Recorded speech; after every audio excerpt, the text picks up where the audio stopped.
Hi, everybody. I would like to just begin by welcoming everyone back to part 2 of our ZAP V2 webinar. As promised, we'll be taking you through each module of ZAP in finer detail. But in today's session, what I'm going to be focusing on is the settings module. To access the settings module, you'll go to the menu bar on the left and click settings, and this is where all your settings will be. This will give you an idea of how you can configure the settings to meet your service's requirements and show you how customizable V2 really is. All right. The settings module is also important as this will be one of your first tasks that you will need to complete when transitioning over to V2.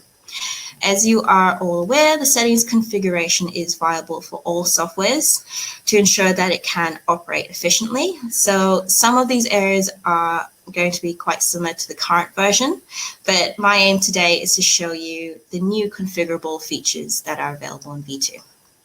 All right, so let's get started. The first area we're going to be looking at is sessions and fees in here. I'm going to click on sessions and fees. So this is split up between templates, sessions and fees, and programs. The first section is templates. So this can be done through the organization level. Templates are very similar to session and fees, but the only difference is you can apply the session to multiple services in your organization. For example, if you have a few center-based centers, in your organization and they use the same sessions and fees, you can apply a session to the multiple centers by creating a template and assigning it to the centers that use that session. So I'll walk through that with you quickly. So to create a template, what you would do is click the plus sign to add a template and create a template in here.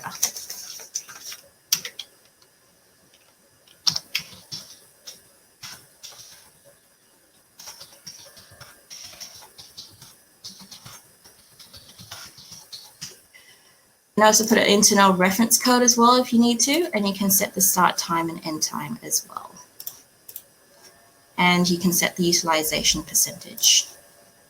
You can select the care type, so if it's a center-based care type, OSH, or you can also do a kinder and preschool one as well. You can select the sessions that it's available, what days they're available on, and also a description.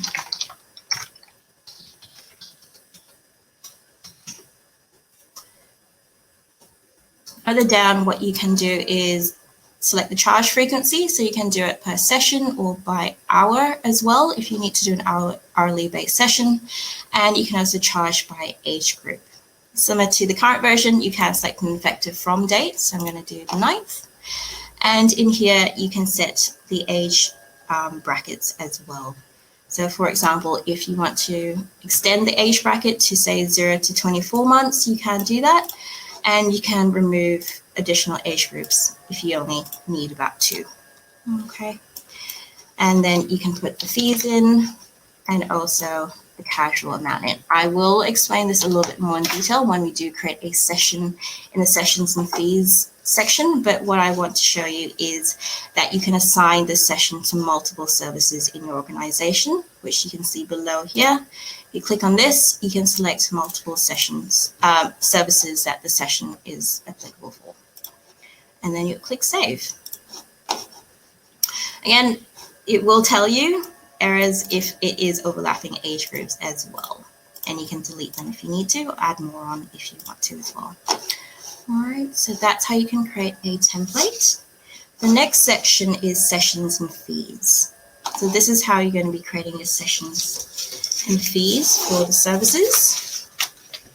On the front screen, what you will see is all the sessions for each service, the session days especially, and the tags. The tags are generated by the system based on your session details. And this will give you an overview of what the sessions entail. For example, if they're term-based or they're booking-based as well, so you can easily have a look at all the sessions. Another additional feature that you can do through a session is archive them. So for example, I would like to archive the kindy group I will click on the 3-dot menu button on the right there and click Archive. And this is how you can archive the session. Now, when archiving a session, there are further features that you can select when archiving them, which are shown here. The 3 settings that you can configure. First one is you can select this section here where you can decide not to modify the existing bookings with this session. The next one is removing the bookings. So if you would like to remove the future bookings for this session, or remove all the bookings for the session when archiving it as well. Or what you could also do is if you have a new session that you've created and you need to move everyone over from this old archive session to a new one, you can do that as well by assigning it to a different session. And you can do it by future bookings or to all bookings. Now what I'm going to do is walk you through how to create a session. There's 2 types of sessions that you can create. It is booking-based and term-based. So by clicking on the green plus sign up here, you can add a new session. First, what we're going to do is create a booking-based session, and I'll walk you through that, and then we will go through how to create a term-based session. So you can select the center or the service that it is applicable for, and the session name.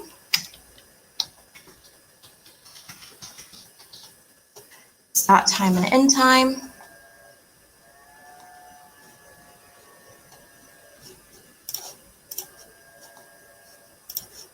Utilization percentage, and the care type.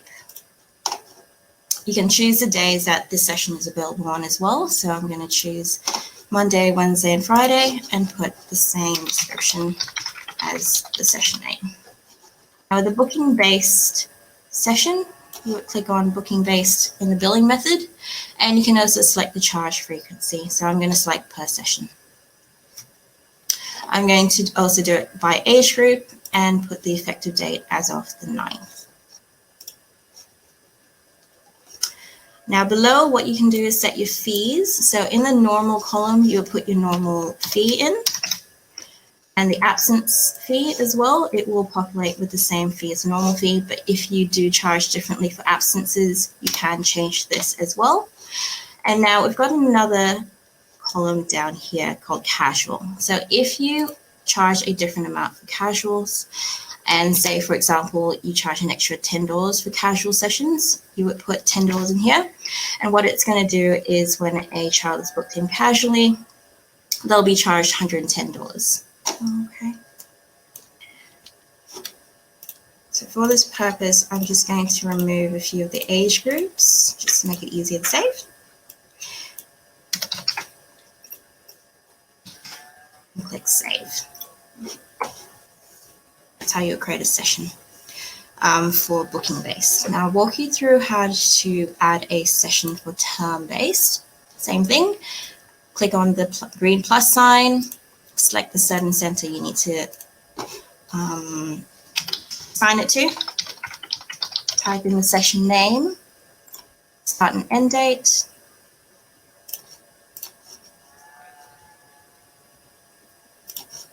and the care type. Again, choose the days that the session is available on and the description. Now the difference is that you'll be choosing and clicking on term-based if you need to build them by term. This will change the settings below where you can select, type in the term name. For example, I'm going to do term 1, the term fee, and you can then select the start and end date of that term. So what I'm going to show you is that you can actually type in the date instead of selecting on the calendar function, which is very easy. So you just type in start date of the term and the end date of the term as well.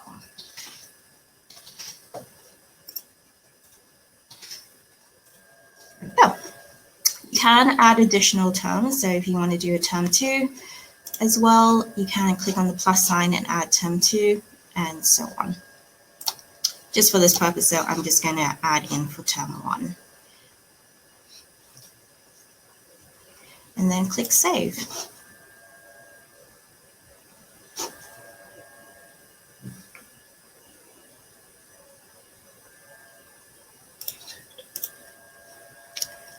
So it will tell you, and it will let you know what needs to be done. So for this error, it says you need to add it in on a form starting on a Monday. So I'm just going to change it to the Monday of that term and click save.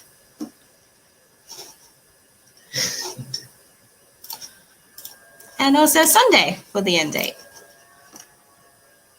There we go.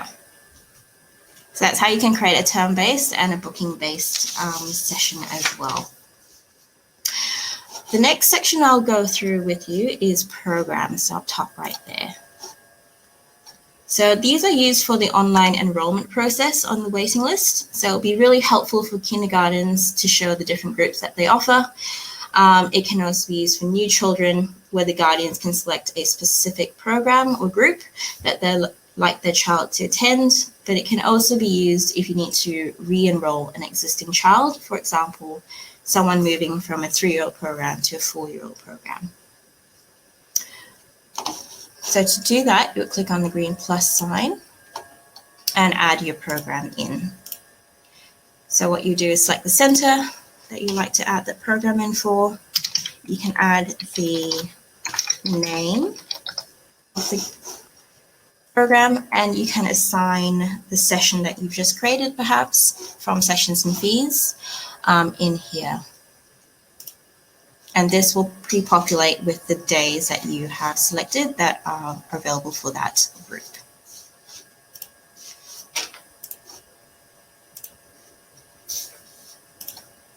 Select the start and end date and the description if you like. And then what you can see at the bottom here is you can select this setting here where the guardians can select on which days the child will attend care from the program available days. If you say yes to that, they can set the minimum number of days if you like, or if you select no, they will need to select the program and they will be attending Monday, Wednesday, and Friday. All right. And then what you do is click save. Assign the room. Click save. So this can also be used for OSHAs or center-based cares as well. So if you need guardians to select a program with certain days that maybe you have low numbers, that will be also very helpful, but we will come back to it once we go through the waiting list in more detail.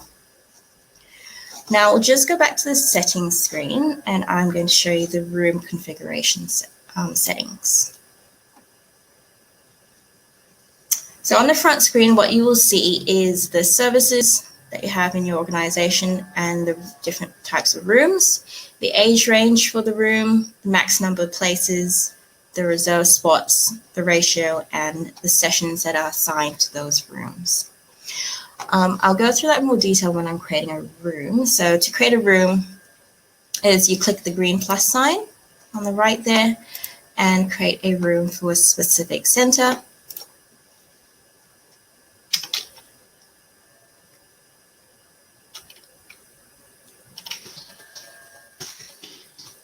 And you can also select the age group as well for that specific room. So for example, if it's a baby's room, you can set the age group from between 0 to 12 if you like as well. And you can set the next number of places, max number of places in there. Now the reserved section in here is if you need to reserve certain spots for casuals or walk-ins or for vulnerable children, you can reserve spots in here and then put in the ratio. Now what you can also do is assign the session, which helps the guardians when making casual bookings. When they choose a room, it will also assign them that session correlated to that room. So for example, the whale room only has blue group children, for example, so you can select blue group in there.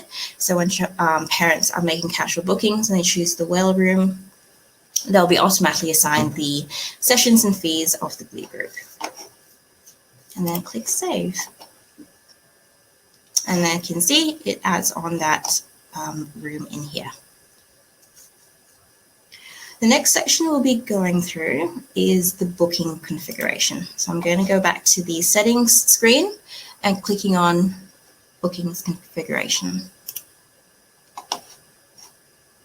In here, what you can do is set the configuration by organization, provider, and center level as well. So this is really important to set when you are initially setting up the services and organization,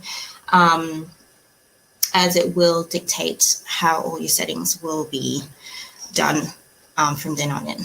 All right, so that's very important to have a think about when you are configuring your settings. For this purpose, because there are multiple services in one organization and we want to have some control, we would try and click it on organization level. Now, in booking configuration,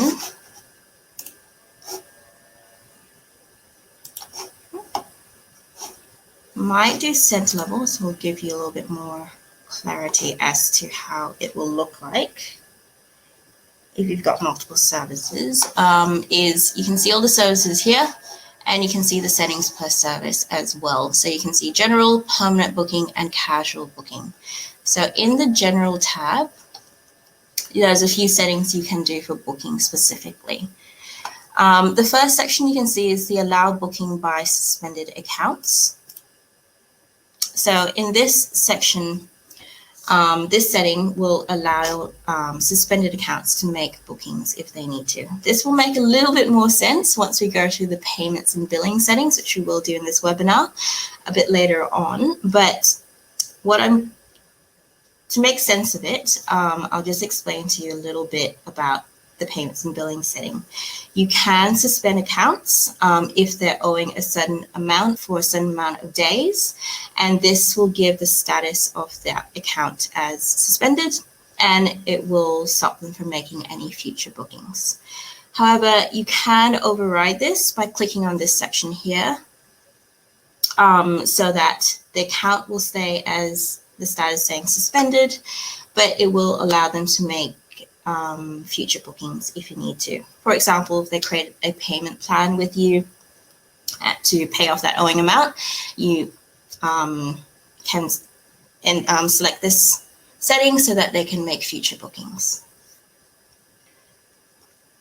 The next setting is early drop-off fee as well. So you can set an early drop-off fee for a certain amount for a certain amount of minutes as well. And you can also add a grace period as well if you need to. Similar to a late pickup fee, you can do this by setting the amount, minutes, and a grace period.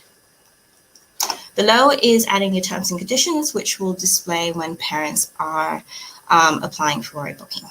Okay. I'll go through the permanent bookings section next, which is where, again, you can untick or tick any that are applicable to your service. So if you allow guardians to make permanent bookings, you can select that section.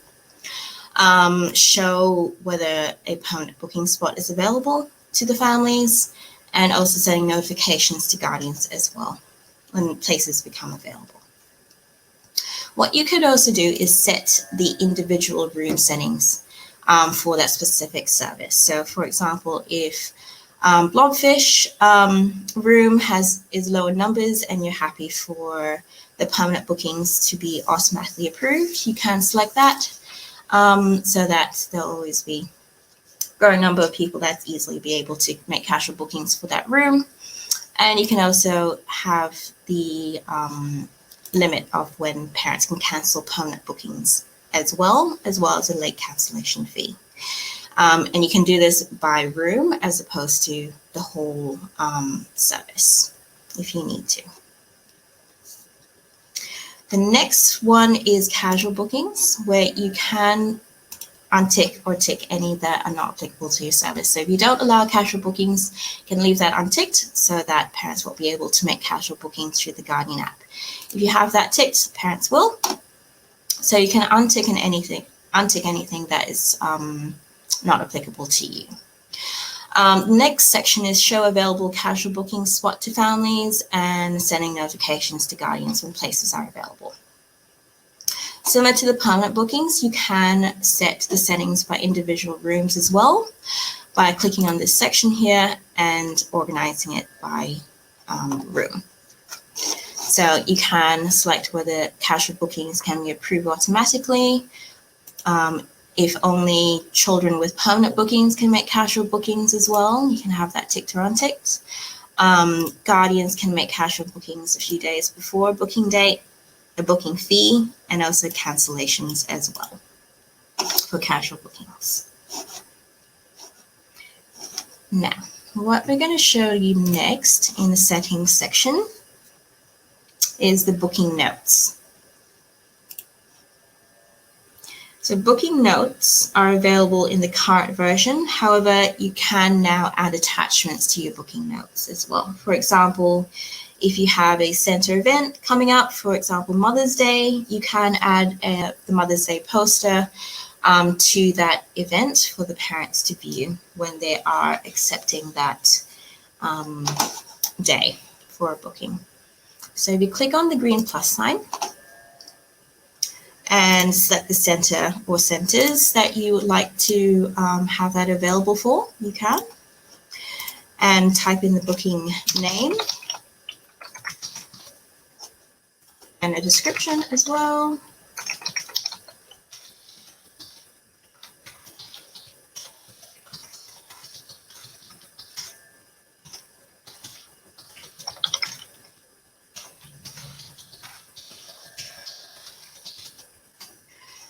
And then you can attach the document if you need to in here.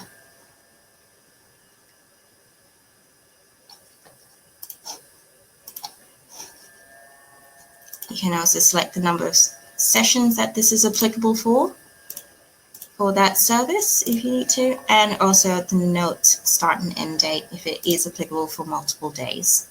If it isn't, you can select this same day.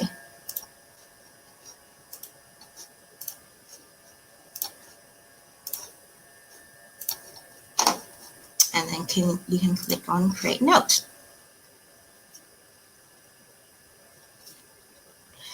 So that is how you can add a booking note and select the day and attach a document to it if you need to as well. I'll go back to the settings screen. The last section I would like to show you today is the payments and billing section, which is down here. These settings are really important as it will control the billing settings for your service. All right. So again, it is separated by services in here, and you can set the different general settings, such as payment account settings, invoice, direct debit payment options, age, debt brackets, and lock period options. So I'm going to go through that with you for those different options. So to do that, to set those configurations, you would click on Edit General Settings. So in here, we'll go through one by one. So first one we'll go through is the payment account options. So this is all to do with the Guardian's payment accounts and what you would like to configure them as. So the first section you will see is Guardian payment accounts can modify the direct debit details once set up. If you are happy for them to change the direct debit details, if, for example, their credit card expires, you can select that and parents can change it if they need to. The next section is to do with suspension. So as I was discussing with you in the bookings configurations section, you can suspend accounts. And you can select the number of days, and if it is more than an amount, it will suspend it within those settings. So when it's suspended, Guardians can't make any further bookings, and future bookings will be suspended as well. Again, if you want to override that certain section of bookings, you can go to the bookings configuration section and tick that box over there to allow them to make casual bookings but still have their account suspended and have that status as suspended. The next section here is subsidy adjustment. So you can select this section here where subsidy adjustments and CCS adjustments can be added on to archived payment accounts. If you don't select that, the archived payment accounts will stay at the balance that they were at when they were archived. The next section is about invoices. So there's quite a few configurations that you can set now with invoices. So the first one is invoices will not be generated if the amount is owing less than. So if you don't want an invoice to be generated less than, for example, 50 cents, you can put that in here if you need to, and an invoice won't be generated for that payment account. You can also set that invoices are to be generated for archive payment accounts if the account is in debt. You can select that and it will get generated if the balance changes. You can also select notes as well. If you want to add a note on the invoice, you can add in a note through here. Now the next section here, which is a new one, which is invoice number sequence will start from. So if you select that section, you can change the prefix of the invoice. So say, for example, Little Hands Kindergarten, we want to make sure that we know that all the invoices from Little Hands start with that invoice prefix. So we'll do LH in here. So we know any invoices that come up with that title, that invoice number belongs to Little Hands. And you can also start the number sequence as to what number you would like to start from. So it can be 1, it could be 900 if you like, it can be anything that you would like to start from as well. Another good one here is reminder emails. So you can click on this section where emails can be sent however many days after the invoice due date if you need to as well. So this will help to remind guardians that the invoice hasn't been settled yet after that due date if they haven't paid it off.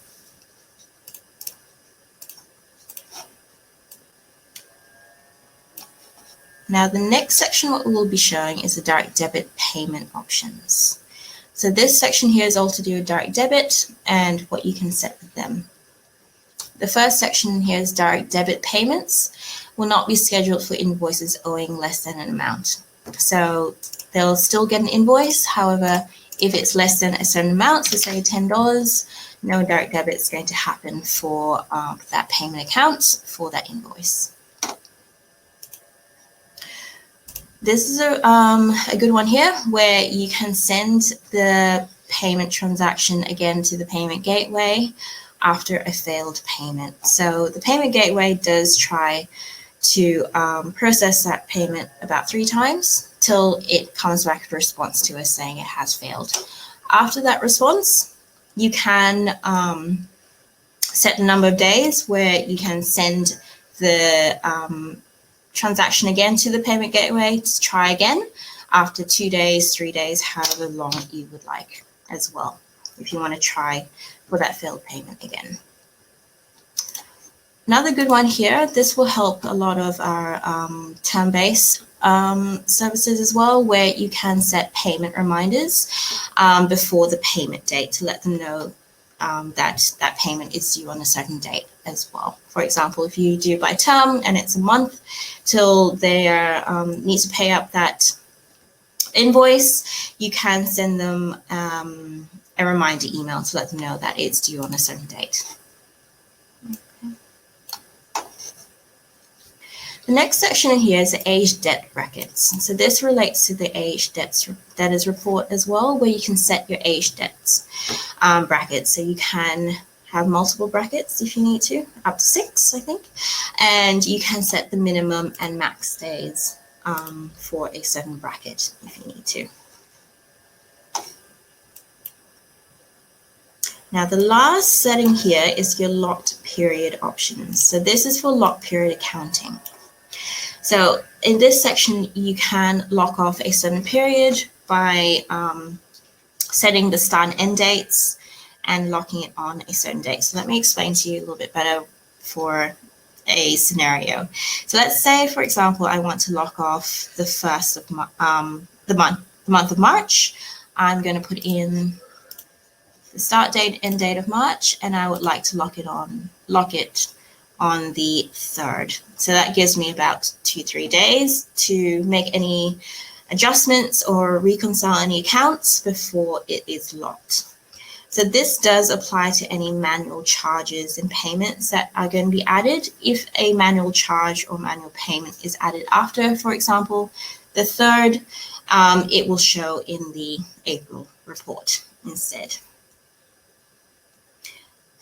You can add additional lock periods as well by clicking on this and selecting the next lock period if you need to. Okay, I think that is all we'll be covering today. As you can see, V2 is a lot more configurable, and you can base it on how your service operates. There are a lot more setting features that we'll be covering, as you can see in the settings screen in here. So just keep an eye out for the future webinar dates. We'll have a lot more. And don't worry if you can't make these dates, because we will record them and send out the webinars for you to view at a later stage. All right. We're also in the process of developing help documents and videos for each module in detail. So this will be available to you once you start transitioning to V2. And that's it for the day. So hope you enjoyed the webinar today, and we will see you in the next one.